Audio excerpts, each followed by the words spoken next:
Sir రీసెంట్గా చూసుకుంటే ఇప్పుడు మన భోగాపురం ఎయిర్పోర్ట్ ఆ ప్రారంభోత్సవం రోజు చంద్రబాబు నాయుడు గారు అండ్ పవన్ కళ్యాణ్ గారు ఇద్దరు పోటీ పడి మన ప్రధానమంత్రి మోడీ గారిని ఒక రేంజ్లో లేపడం అంటూ జరిగింది.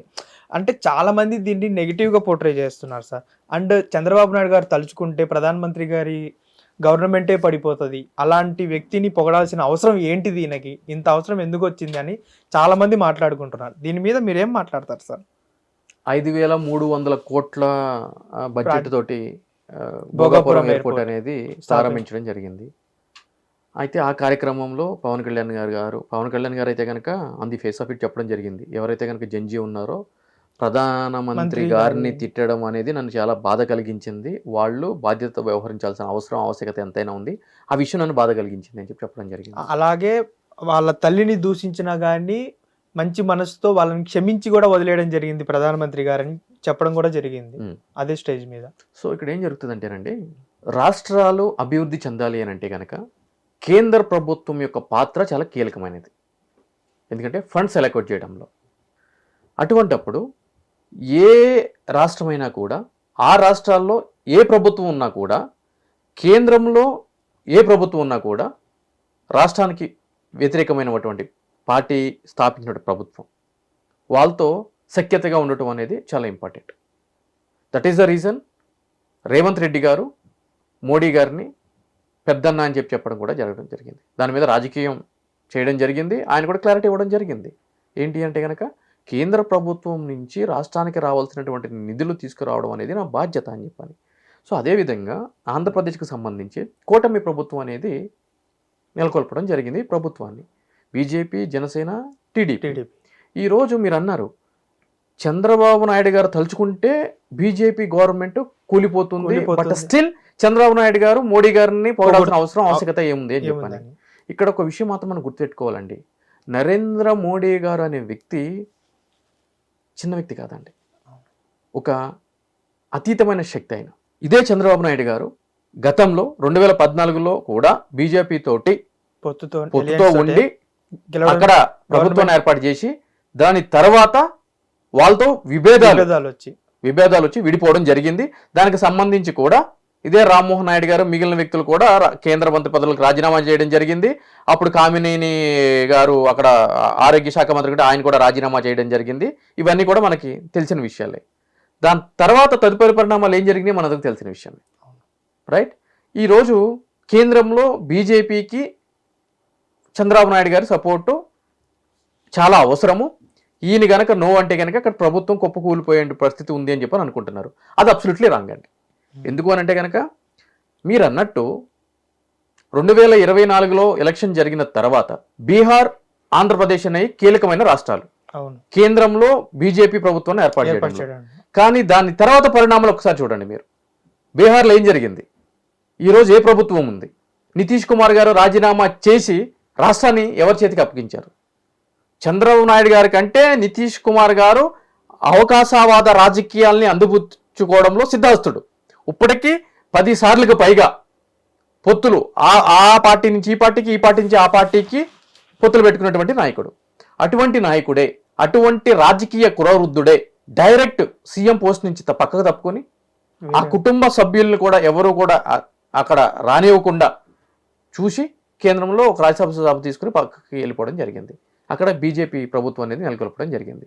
దాని తర్వాత వెస్ట్ బెంగాల్లో బీజేపీ ప్రభుత్వం నెలకొల్పిన తర్వాత తృణమూల్ కాంగ్రెస్కి సంబంధించినటువంటి ఎంపీలు మమతా బెనర్జీ గారితో విభేదించి ప్రత్యేకమైన కూటమిగా ఏర్పాటయ్యి ఆ కూటమి పక్కన రాష్ట్రంలో ఉన్నటువంటి ఒక పార్టీలో విలీనం అవుతున్నాం అని చెప్పని వాళ్ళని సపరేట్ గ్రూపుగా పరిగణించాలని చెప్పని స్పీకర్ కూడా లెటర్ ఇవ్వడం జరిగింది. అదేవిధంగా సమాజ్వాదీ పార్టీకి సంబంధించి యూపీలో కొంతమంది ఎంపీలు టచ్లో ఉండడం జరిగింది బీజేపీతో. ఇప్పటికీ ఉన్నారు ఏ రోజైనా సరే వాళ్ళు. అదేవిధంగా మహారాష్ట్రకి సంబంధించిన షిండే వర్గంలోని ఎంపీలు బీజేపీతో టచ్లో ఉండటం జరుగుతుంది. అదేవిధంగా రాజ్యసభకు సంబంధించి ఆమ్ ఆద్మీ పార్టీకి సంబంధించిన Raghav Chadda along with his team అందరూ కూడా బీజేపీలో జాయిన్ అవ్వడం జరిగింది. సో కాబట్టి ఇక్కడ చంద్రబాబు నాయుడు గారి అవసరము బీజేపీకి అట్ ది జంక్చర్ అవసరం లేదండి. ఒకవేళ అటువంటి పరిస్థితి తలెత్తితే బీజేపీకి ప్లాన్ బి ఉందండి ఆల్రెడీ. అర్థమైంది కదా? సో కాబట్టి ఇవన్నీ తెలియనటువంటి వ్యక్తి చంద్రబాబు నాయుడు గారు అయితే కనుక కాదు. ఎందుకంటే ఆయన ఎప్పుడు కూడా నేను 100 సంవత్సరాల ప్రణాళిక, 50 సంవత్సరాల ప్రణాళిక ఆలోచిస్తాను. అని ఆలోచిస్తాను అంటారు కాబట్టి సో ఆయన ఆలోచించే ప్రణాళిక రాజకీయాల్లో చాలా అద్భుతంగా ఉంటుంది. అభివృద్ధి తర్వాత ఉంటుంది, రాజకీయం ముందు ఉంటుంది. సో కాబట్టి ఇవన్నీ తెలియని వ్యక్తి అయితే కనుక కాదుగా చంద్రబాబు నాయుడు గారు. అయితే ఎవరైతే కనుక విమర్శిస్తున్నారో వాళ్ళకి తెలియదు ఇవన్నీ. ఎందుకంటే కనుక ఆఫ్ బేక్డ్ ఇన్ఫర్మేషన్ ఇదంతా అక్కడొక వరకు మాత్రమే తెలుసు. ఈరోజు గతంలో డీలిమిటేషన్ బిల్ కానీ అవును, పార్లమెంట్లో పెట్టడం జరిగింది, అది వీగిపోవడం జరిగింది. సో అందరూ ఏమన్నారు, 100% బీజేపీ ఎరాలో ఈ యొక్క బిల్లు పాస్ కాదు అని చెప్పని అనుకుంటున్నారు. నేను ఈరోజు బలంగా చెప్తున్నాను కదా, 100% ఆ బిల్లుని పాస్ చేస్తారు. ఆ విధంగా అడుగులు అనేది ముందుకు వేయడం జరుగుతుంది. మనందరూ చూస్తూనే ఉన్నాము. ఈరోజు తమిళనాడు రాజకీయం చూసుకుందాం. మళ్ళీ డిఎంకే కాంగ్రెస్ విభేదాలు వచ్చినాయి. సో కాంగ్రెస్ ఎస్ అంటే డిఎంకే నో అంటది, రైట్? సో కాబట్టి ఇక్కడ ఏం జరుగుతుంది అని అంటే కనుక ఈ విధంగా విపక్షాల మధ్య సఖ్యత లేకపోవడము, అదేవిధంగా బీజేపీ తన యొక్క ముందస్తు ప్రణాళికలో భాగంగా భవిష్యత్తు అవసరాల్లో భాగంగా ఎప్పుడైనా సరే ఆ యొక్క మెజారిటీకి సంబంధించి ఏ రోజైనా సరే ప్రమాదం ఏర్పడే ఆవశ్యకత ఉంది కాబట్టి ముందుగానే వాళ్ళకి కావాల్సిన ప్లాన్స్ అన్నింటిని కూడా సెట్ చేసి పెట్టుకున్నారు. సో కాబట్టి ఇప్పుడున్న బీజేపీ ప్రభుత్వానికి కేంద్రంలో ఎటువంటి డోకా లేదు.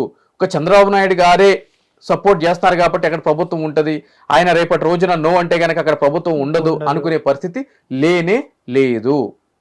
అందుగురించే స్పీకర్ ఎన్నిక విషయంలో కూడా అటు నితీష్ కుమార్ గారు ఇటు చంద్రబాబు నాయుడు గారు మాకు కావాలి ఈ స్పీకర్ పోస్టు, అంటే మా పార్టీకి సంబంధించిన వ్యక్తులు కావాలని అని అన్నా కూడా ఇవ్వకుండా బీజేపీ పార్టీకి, అంటే ఆ రోజు నిజంగానే వీళ్ళిద్దరు చాలా కీలకం బీజేపీ పార్టీకి, ఆ రోజు వీళ్ళ మాట వినలేదు.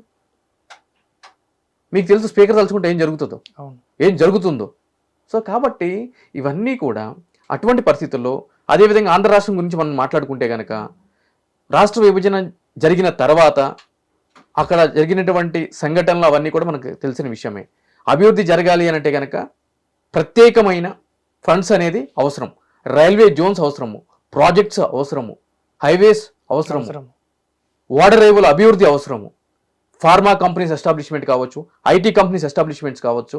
ఇవన్నీ కూడా ఈరోజు క్లౌడ్ సెంటర్స్ పెట్టాలన్నా, ఏ డేటా సెంటర్స్ పెట్టాలన్నా, ఏం పెట్టాలన్నా కూడా దానికి సంబంధించినటువంటి వసతులు కల్పించాలి అంటే కనుక ఇన్ఫ్రాస్ట్రక్చర్ పరంగా అయినా సరే, ఫైనాన్షియల్ పరంగా అయినా సరే, మిగిలిన ఏ పరంగా తీసుకోవాలనుకున్నా, పర్మిషన్స్ వైజ్ తీసుకోవాలనుకున్నా కూడా కేంద్ర ప్రభుత్వ సహకారం లేనిదే మీరేమీ చెయ్యలేరు. ఈరోజు ఏ రాష్ట్ర ముఖ్యమంత్రి అయినా కూడా విదేశాలకు వెళ్ళి అక్కడ పెట్టుబడులు ఆకర్షించి ఆ రాష్ట్రానికి తెచ్చుకోవాలి అని అంటే కనుక ముందస్తుగా కేంద్ర ప్రభుత్వం యొక్క అనుమతి అనేది తప్పనిసరి, లీగల్గా, టెక్నికల్గా. సో కాబట్టి అది లేనిదే ఎవరు ఏమి చేయలేరు. కాబట్టి ఇప్పుడు రాష్ట్ర అభివృద్ధి చేసుకోవాలనుకుంటే ఏ నాయకుడైనా కూడా తప్పులేదు. పాజిటివ్గా అంటే నెగిటివ్గా మాట్లాడితే మీకు హ్యాపీనా? మీరు ఆ రోజు అన్నం తింటారు. పాజిటివ్గా మాట్లాడితే మీరు అన్నం తినలేరు.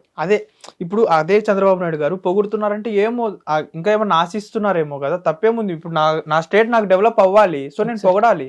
అలా ఎందుకు ఆలోచించట్లేదు? ఎగ్జాక్ట్లీ, సింపుల్ థింగ్ అండి. ఇంట్లో పెళ్ళం కూడా ఇంటికెళ్ళి గొడవ పడి కొట్టామనుకోండి, ఆ రోజు అన్నం వంటమో అనేస్తుంది. అవును, ఫస్ట్ లేక మీకు ఆ రోజు అంతే. మీకు ఎంత గొడవ ఉన్నా కూడా రాత్రి ఇంటికి వెళ్ళే టైంకి ప్రేమగా మాట్లాడాలి, నవ్వుతా మాట్లాడాలి. అప్పుడే మీరు కడుపు నిండా అన్నం తింటారు, లేదంటే పస్తులు. అంటే ఒక కుటుంబానికి సంబంధించి జీవిత భాగస్వామినే మీరు ఆ విధంగా ఎన్ని గొడవలు ఉన్నా కూడా నవ్వుతా చిరునవ్వుతోటి చూసుకోవాల్సిన పరిస్థితి ఏర్పడినప్పుడు, ఇప్పుడు 5 కోట్లకు పైసలకు భయపడినటువంటి రాష్ట్రంలో ఒక కేంద్ర ప్రభుత్వంతో సఖ్యతగా ఉండటంలో తప్పు లేదు కదా, రైట్? ఇంకొక విషయం, ఆ ప్రభుత్వం నుంచి ఈ ప్రభుత్వం వరకు క్రెడిట్ నాది అని అంటున్నారు. క్రెడిట్ ఎవరిదైనా కానివ్వండి, ప్రజలకు సంబంధించినటువంటి మౌలిక సదుపాయాల్లో భాగంగా మూలన పడేటువంటి ఆ ఉత్తరాంధ్ర ఏదైతే ఉందో ఆ ప్రాంతంలో ఎయిర్పోర్ట్ రావడం అనేది, అది బస్సు కూడా ఆగని చోట ఎయిర్పోర్ట్ రావడం అనేది చాలా గొప్ప విషయం, రైట్? సో వాళ్ళ యొక్క నాగరికత ఎంత దారుణంగా ఉంది అని చెప్పే సందర్భం ఏదైనా ఉందంటే, ఆ యొక్క డివైడర్స్ మీద మొక్కలు పెడతా ఉంటే అవి కూడా లాక్కొని వెళ్ళి ఇళ్లలో పెట్టుకుంటున్నారు. వాటర్ ఫౌంటైన్ పెడితే స్నానాలు చేస్తున్నారు. అటువంటి అనాగరికత ఇంకా అక్కడ ఉంది. అంటే తెలీదు వాళ్ళకి దీన్ని ఎలా వాడుకోవాలి ఏంటి అనేది వాళ్ళకి ఎగ్జాక్ట్ గా తెలియదు. అందు గురించి అంటున్నాను, ఇంకా అభివృద్ధికి నోచుకోలేదు ఏ విధంగా బిహేవ్ చేయాలి ఏంటి అని చెప్పని. సో కాబట్టి అటువంటి ఎయిర్పోర్ట్ నెలకొల్పడం అనేది ఆ ప్రాంత వాసులకి గొప్ప అదృష్టం. ఇంకొకటి కూడా అక్కడ పాయింట్ యాడ్ చేశాను సార్, ఎవరైతే గిరిజన మహిళలతో అక్కడ పిల్లలతో డ్యాన్స్ వేయించారో అంతమంది పిల్లలతో డ్యాన్స్ వేయించాల్సిన అవసరం ఏమొచ్చింది, అన్ని కోట్లు పెట్టాల్సిన అవసరం ఏమొచ్చింది మీకు అన్నట్టుగా మాట్లాడుతున్నారు సార్. అంటే ఇక్కడ ఒక విషయం చెప్తానండి, ఎప్పుడైనా సరే ఒక అభివృద్ధి జరగాలి అని అంటే కనుక ఈరోజు భోగాపురంలో ఎయిర్పోర్ట్ అనేది ఒక రాష్ట్రానికో ఒక దేశానికో సంబంధించిన అంశం కాదు. ప్రపంచంలో ప్రతి ఒక్క దేశము కూడా దీని వైపు చూసే విధంగా ఉండాలి అనేది ఒక ప్రణాళిక దీని వెనక. దానివల్ల ఏం జరుగుతుంది అని అంటే కనుక ఫస్ట్ ఎక్కడైనా సరే విదేశాల నుంచి పెట్టుబడులు రావాలి అని అంటే కనుక మనకు కావాల్సింది ఏంటంటే కనుక సరైన వసతులు, ముఖ్యంగా ఎయిర్పోర్ట్స్ అనేది ఉండాలి. దాని పక్కన స్టార్ హోటల్స్ ఉండాలి. దాని తర్వాత మనం ఎక్కడికైతే కనుక వెళ్ళాలనుకుంటున్నామో అక్కడికి వెళ్ళడానికి రోడ్డు సౌకర్యం కల్పించాలి. ఈ 3 ప్రాథమికంగా అక్కడ ఉండాల్సినటువంటి అంశాలు. సో ఈరోజు వైజాగ్ని, విజయనగరాన్ని అక్కడ ఒక ఐటీ హబ్ కింద చేయాలి అనేటువంటి ఒక ప్రణాళిక, చూపించాలనేటువంటి ప్రణాళిక ఆ రాష్ట్ర ప్రభుత్వానికి ఉంది. అందులో భాగంగానే గిన్నీస్ బుక్ అనేది ఇంటర్నేషనల్ స్థాయి. గిన్నీస్ బుక్లో ఒక ఈవెంట్ రిజిస్టర్ అయ్యింది అని అంటే కనుక యావత్ ప్రపంచం కూడా ఎందుకు అయ్యింది, ఎందుకు చేయాల్సి వచ్చింది ఆ డ్యాన్స్, ఏం జరుగుతుంది ఆటోమేటిక్గా అక్కడ ఒక ఇంటర్నేషనల్ ఎయిర్పోర్ట్ కట్టారు, దానికి సంబంధించి అక్కడ ఆ వేడుకలో భాగంగా ఇది చేశారు. సో ఇంటర్నేషనల్ ఎయిర్పోర్ట్ ఉంది అని అంటే కనుక ఏం జరుగుతుంది, ఎస్ పెట్టుబడులు వస్తాయి. ఫ్లైట్లో వస్తాం, స్టార్ హోటల్లో ఉంటాం, ఆ ప్లేస్కి కార్లో వెళ్తాం, చూసుకుంటాం, మళ్ళీ వెళ్ళిపోతాం. క్లియర్? ఇది part and parcel of the attraction అనమాట. విదేశాల్లో ఉన్నటువంటి కంపెనీస్ని కానీ ఆ యొక్క రిప్రజెంటేటివ్స్ని కానీ అట్రాక్ట్ చేయడం, అది దాన్ని అనుకున్నటువంటి లక్ష్యం. హిట్ టీవీ యాప్, ఇందులో short news, live news, entertainment shows, movies, digital magazines తో పాటు మీ జిల్లా వార్తలను కూడా ఫ్రీగా చూడొచ్చు. ఇంకెందుకు ఆలస్యం, వెంటనే హిట్ టీవీ యాప్ ని డౌన్లోడ్ చేసుకుని ఫ్రీగా ఎంటర్టైన్మెంట్ పొందండి. Hit TV app. Hit TV app. Please download hit TV app. Hit TV app ని ఫ్రీగా డౌన్లోడ్ చేసుకొని ఎంజాయ్ చేయండి. మీకు నచ్చిన ఎంటర్టైన్మెంట్ కోసం హిట్ టీవీ యాప్ ని ఫ్రీగా డౌన్లోడ్ చేసుకొని ఎంజాయ్ చేయండి. హిట్ టీవీ యాప్ ని డౌన్లోడ్ చేసుకుని ఆస్వాదించండి, ఆశీర్వదించండి. ఇంతమంది సెలబ్రిటీలు హిట్ టీవీ యాప్ ని డౌన్లోడ్ చేసుకోండి అని చెప్తున్నారంటే ఎంత మంచి యాప్ ఆలోచించండి. అమెరికా అమెరికా అమెరికా అమెరికాలో చదవాలనుకునే వాళ్ళకి విశ్వసనీయమైన పేరు మన శౌర్య కన్సల్టెన్సీ. UK లో 1 year masters. UK లో 1 year masters. 2 years work permit up to 5 years visa. Contact Saurya Consultancy. Contact 89851 89851.